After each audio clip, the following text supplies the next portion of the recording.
So I'll go ahead and make a short video trying to explain some of the process at MSGC. Feels weird saying the name, but it is what it is. Right now, dealing with this Urshifu VMAX and got it under the centering tool, trying to check it. So that's just one of our processes. Well, just to try to make sure that we're doing everything right. For the most part, I literally just took this card out of the box. I checked the centering and everything first with the perfect fit sleeve on to make sure I'm not scratching it or anything. Then take it back out just to check the surface, the corners, the edges. But this card so far looks pretty good.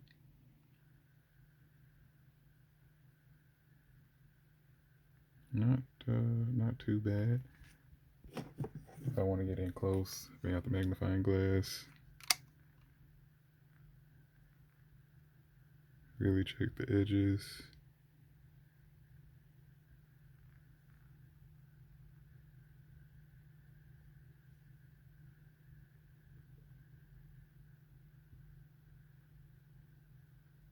The card doesn't look bad. So, after the edges are checked, the centering has been checked, then the surface will be next. So, taking the card out of the sleeve. I don't know if I can do it with one hand, but 1 second. All right, now we got the card out. It still doesn't look too bad. I think I saw some print lines. I'd have to pick up the magnifying glass again, but I think I saw some print lines on this. Like towards the bottom. It may have been the casing, but they're definitely there. Something is there. So sometimes it takes a while with a card trying to just go through it. But, that's to be expected.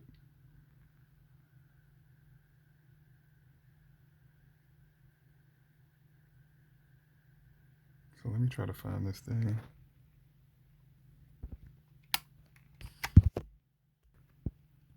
Okay, so just to double check. Throw a little bit of a black light on it.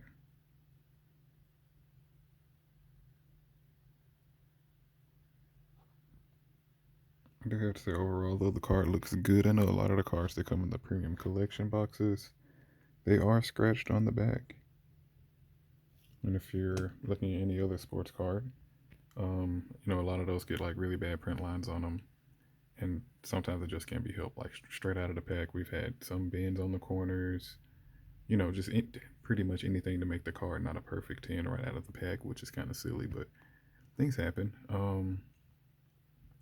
Put this back in the perfect fit. All right, now from this point, card has been surface checked, centering, corners, edges. We'd give the card a grade. I'm actually going to go back through that card because I'm trying to record now. I want to actually pay attention to it. We give the card a grade. It would then receive one of these, the card savers, and then it would rest for a while. Well, yeah, it would rest for a while. But the grade would go on one of these. It would show up like this. Grade would go at the top, serial number at the bottom, and we try to keep everything serialized.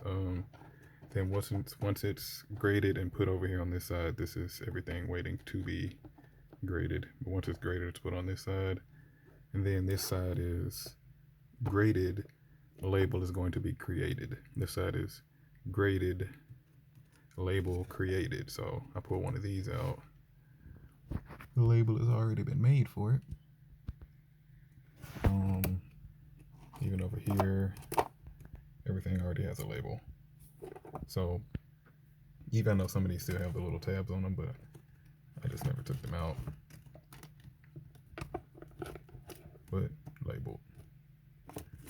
Trying to keep a system to everything. So, if anybody ever did want a order or for me to grade their cards, I could. And that's why it's kind of looking like how it is. I'm trying to be organized, do things the right way. So, ready to be graded. Graded but no label created. Well, yeah, graded but no label created. But then these are graded, waiting for well, getting their label created, and then these are graded with their label. And then this is pretty much what's on the Etsy store already. Cards in slabs, labels made, little baggies for them. For the most part though, try to find one that's not sealed here. This is definitely an old logo, old label.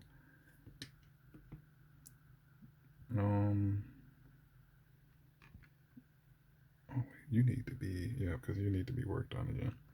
So, Jamie Drysdale, well, excuse me, we've been looking at so many cards. Jeremy Swayman, rookie die cast cut. Right? Put you down here for a second. And then inside the slab, everything needs to be wiped, I know. Inside the slab, we have the label. We've tried the double-sided printing kind of situation, and it kept turning out like this, having more space on this side, and then turning it over and be negative space on that side, but they were just swapping, so we couldn't really cut one end to make it fit without messing up the whole other side of the piece of paper. So we just figured to pretty much print them all like this, and that way we can just fold them over. I've already had this label, so it's not really too important. It was a double print. And ta-da, a little bit more trimming needed, but this is pretty much the finished product of that. Once again, I just fold it over. Still trying to decide on paper, but this is pretty much the process. Everything is put into a very serious Excel sheet broken down by category, sport, and or, well, genre, sure. And then we just keep track of everything, just log it all, and if it's been graded, it has a serial number. Just like everything we sell at our store, well, on the store. Serial number right on it, number 56. But yep, really happy about the little baggies. These are the ones we're keeping. It's quite a stack under there. Sorry, this is a long video, by the way, but I'm trying to go over the process. Perfect fit sleeves, regular card sleeves, stack of card savers, card slab sleeves. That's a weird one to say. Other than that, everything is pretty much right here to go through every card that we get, or from the store or whatever. But this is the process. Get the card, put it in, make label, put it in the system, bring it back over here, have it wait for slab. So right now we're just waiting on slabs. And yeah, thanks for watching. Yeah, hopefully that answered any other question. It's not really a hey, subscribe here video. I'm trying to break that habit because of my other channel, but that is indeed the process.